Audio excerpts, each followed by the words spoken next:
ვართ უკვე იმ ეტაპზე, დღეს არის 100 დღე. ერთ-ერთი აქტივისტი მოქალაქე საუბრობდა, რომ ჩვენი მხრივ ყველაფერს ვაკეთებ და გავაკეთებ კიდეცო და მეორეს მხრივ პოლიტიკური ძალების, ორგანიზებული პოლიტიკური ჯგუფების პასუხისმგებლობებზე არის საუბარი.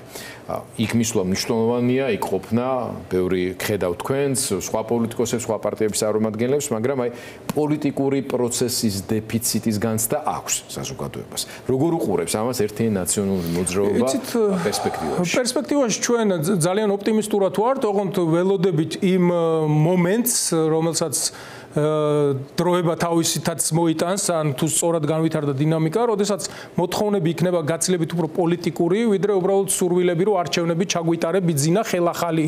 შენ უნდა ითხოვდე მთავრობის გადაყენებას, დროებით მთავრობას, ტექნიკური თუ რაც გნებავთ ის დავარქვათ, ანუ პოლიტიკური მოთხოვნები უნდა ქონდეს. აი, როგორც მაგალითად თუ ზუსტად მახსოვს 2001 წლის შემოდგომა იყო, როდესაც ჟვანია სააკაშვილის ერთობლივი ძალისხმევით შევარდნაძეს მთელი მთავრობა შევაცვლევინეთ, ასე ვთქვათ, ბოდიში 2002 წლის. 2 წლის შემოდგომა, მთელი მთავრობა გამოიცვალა, მაშინ კახა თარგამაძე იყო შინაგან საქმეთა მინისტრი და ამას მიყვა გენერალური პროკურორი მეფარიშვილი და ასე შემდეგ.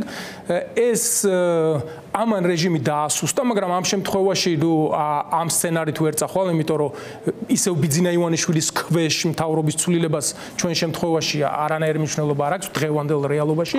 შენ უნდა იქამდე აწიო აქციების და აი ამ საპროტესტო ტალღის ტემპერატურა, რომ ბიძინა ივანიშვილი კუთხეში მიყენებული, იძულებული იყოს მოგელაპარაკოს იმაზე, რომ მთავრობა გამოიცვალოს არა მისი მარიონეტების სახელებით და გვარებით.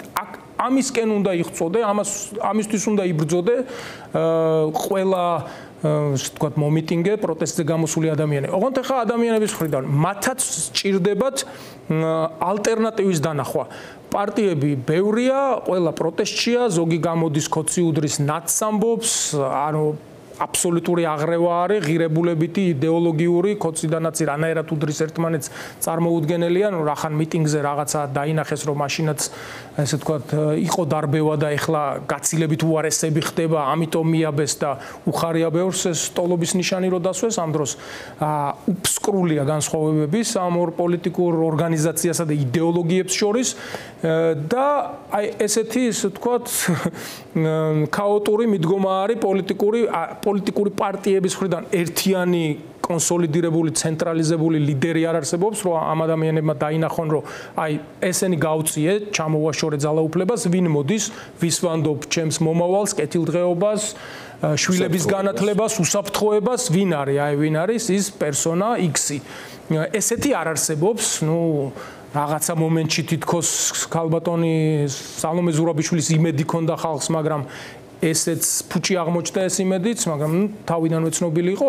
სხვა პოლიტიკური პარტიები ზოგი ერთმანეთთან რაღაც დაპირისპირებაშია, ზოგი კიდე უბრალოდ ძალას ვერ პოულობს, რომ აი ეს ერთობა მოახდინოს. სისტემის მიღწევის მან ჩემთან ინტერვიუში თქვა, რომ მას ჰქონდა ამის მცდელობა, არ გამოვიდა და ახლა არ აჩქარებს, ბუნებრივად მომწიფდეს. მათ შორის შეიძლება იმ ტემპერატურამაც მოამწიფოს, მაგრამ ამ ჯოხს ორი ბოლო აქვს რა, ის ტემპერატურა შეიძლება სწორედ იმიტომ არ ადის სასურველ ტემპერატურამდე, რომ აქეთ ქათამი და კვერცხის ისტორიაში რომ არ შევიდეთ ამ პოლიტიკური ლიდერშიპის, ან პასუხისმგებლობის აღების ინიციატივის ჯვარი, ინიციატივები მაგალითად იგივე მამუკა ხაზარაძის გვახსოვს პირველი იყო, თუმცა ამის შემდეგ მხარდაჭერა მახსოვს ერთიან ნაციონალურ მოძრაობასაც ჰქონდა, რომ რაღაც ერთიანი ასე ვთქვათ, ერთიანობის სხვა შესაძლებლობები რო იყოს და აი რა უნდა მოხდეს მაშინ? ლიდერზე არის ბევრი რამე დამოკიდებული და შეიძლება ამ პროტესტმა, ამ დინამიკამ თავისი დაბადოს ესეთი ლიდერი, ნუ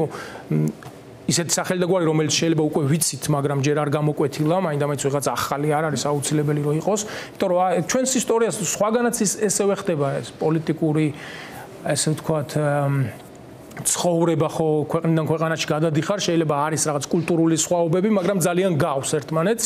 შევარდნაძის 90-იანი წლების შუაში შევარდნაძე ჭირდებოდა ხალხმა გადაწყვიტა, რომ ის სამხედრო ხუნტა რაღაც არც მთავრობა იყო, არც კლასიკურ ხელისუფლების გარდა ყველაფერი იყო, ვინც მართავდა მაშინ ქვეყანას, სისტემური ადამიანი აი შევარდნაძე მოვა, მოგხედავს.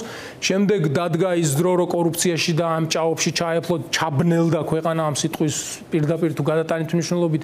მიშა სააკაშვილი იყო გამოკვეთილი ლიდერი, რომელიც მოიყვანა ხალხმა. შემდეგ ხალხმა იფიქრა, რომ წინ გადავდგით ძალიან დიდი ნაბიჯი და 2012 წლისთვის ახლა გვჭირდება ის რაღაც ლეგენდების ცხოვრებაში განხორციელება, რომელიც ჭორვილასთან დაკავშირებით ესმოდა ქართულ საზოგადოებას და სხვათა შორის ბევრ საკითხში შეიძლება ამორჩევლის. თუმცა 94-51-ზე დაჯდა მაშინ ამორჩევლის საბოლოო იმითი, მიუხედავად ყველაფრისა, მიუხედავად იმ სცენარების, იმ დადგმული სპექტაკლების, რომელიც FSB-სთან ერთად მაშინაც გაითამაშეს, მაგრამ ამის ხალხს ხო არ ჯეროდა. ეს არ იყო საჯარო ფიგურა, ეს კაცი ივანიშვილზე მაქვს საუბარი, ის იყო ჭორვილიზაციის ლეგენდა და ადამიანებმა ჩათვალეს მილიარდერი კაცი მოგხვედავს მთელ საქართველოს აქცევს ასეთ თქვათ აყვავებულ ქვეყნად, რაც არ გამართლდა ეს მოლოდინები. ეხლა არის ახალ პოლიტიკურ ძალაზე, ლიდერზე, ალტერნატივაზე, როგორც გნებავთ, ისე ვიგულისხმოთ, მაგრამ ალტერნატივაზე, სანდო, კაფიოდ გამოხატულ ალტერნატივაზე მოთხოვნა და მე დარწმუნებული ვარ, როგორც კი ეს იქნება, როგორც კი ეს აი ჰორიზონტზე გამოჩნდება, მაშინვე მოიმატებს ტემპერატურაც და დინამიკაც, რომელიც პროტესტში არის. დასასრულს მოდი თქვენ თავადვე გვიპასუხეთ, რომ დაიწყეთ ამ ლიდერების გამოკვეთის წინაპირობებზე საუბარი, ყველგან ახსენეთ რაღაც იდეა.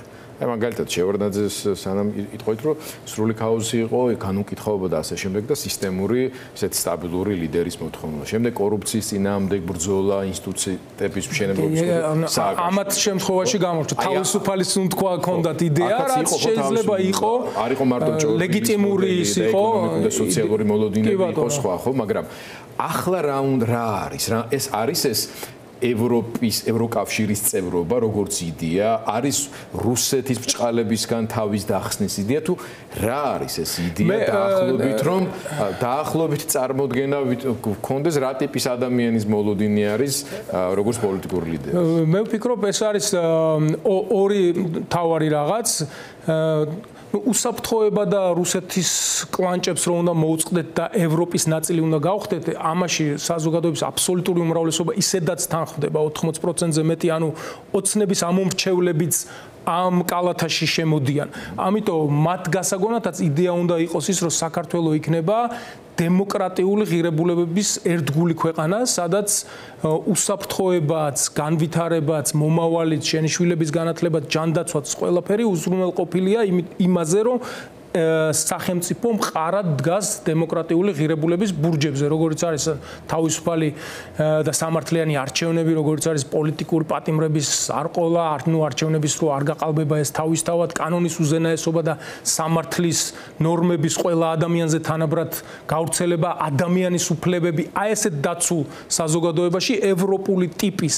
სახელმწიფოში ყველასთვის არის შესაძლებლობა განვითარების და კეთილდღეობის და სწორედ ამას მოსდევს ის, რომ შემდეგ უკვე ასეთ სახელმწიფოში შემოდის ინვესტიციები, საქმდება ხალხი, მაღალანაზღაურებადი სამუშაო ადგილები იქნება და არა ისეთი როგორც დღეს გვაქვს, რომ ერთი თვის ნამუშევარში 600-700 ლარს უხდიან ადამიანებს და დილიდან საღამომდე ამუშავებენ, იმიტომ რომ ამის შესაძლებლობას იძლევა მხოლოდ ჩვენი ეკონომიკა, იმიტომ რომ ჯერ კიდევ ღარიბი ქვეყანა ვართ, მაშინ როდესაც გაცილებით მეტი ამბიცია უნდა გქონდეს, აი ეს მომავლის წარმატების იდეა, ჩემის თვალსაზრისით, შეიძლება იყოს ის გამაერთიანებელი, რაც დარაზმავდა ყველა სპექტრს ჩვენი საზოგადოების, მიუხედავად იმისა, ვის მისცა გასულ არჩევნებზე ხმა.